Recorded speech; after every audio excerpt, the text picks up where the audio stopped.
at the time could keep track of his schedule, but I'm a little bit scatterbrained these days. And it's weird how much he gets called in and he's not actually on the schedule, so I don't actually hear about it. He just zooms out the driveway. And I just don't pay attention because I'm scatterbrained. I don't look at the date, I don't look at the time, I don't figure the hours. And I'm being a louse and I know it. And I feel it every time I say that I fucking love you. That it's sort of empty because I'm not the full person that I used to be.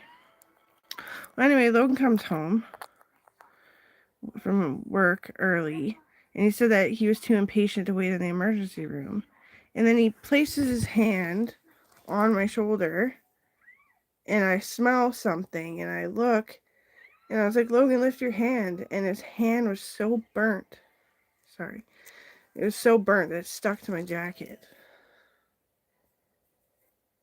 Mm-hmm.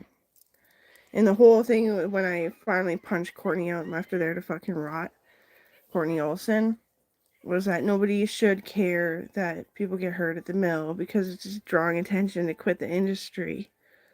I'm like, no, it doesn't, because it's politicians and lawyers that deal with it after the matter has become an emotional thesis. It would never. You shouldn't be accustoming Canada to allow protesters to be part of us. They're not part of us. They should never be part of us. And eventually she just starts reaming on me that nobody cares about my brother and he almost died, and nobody cares about your brother and he almost died. I punched her and broke her neck and she died there before we made it to the battlefield. You know, Canadian soldiers die for their country.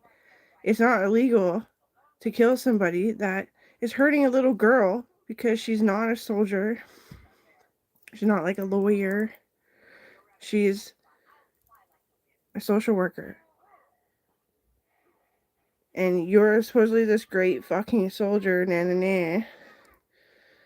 And I've been fighting so many battles for a lot of my friends that I knew were sane, and I knew I could remember just basically that you're sane.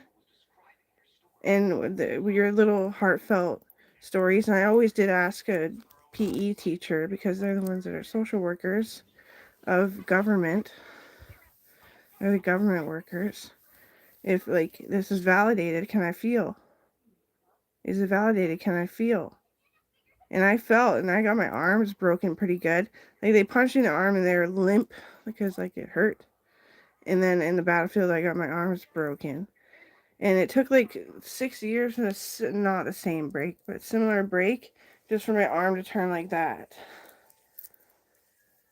6 years. And I just went longboarding with my husband, planned for a baby, hoped it would turn. It was like nodding the back of my head. It was so kinked up my arm was, especially this one. This one not as bad.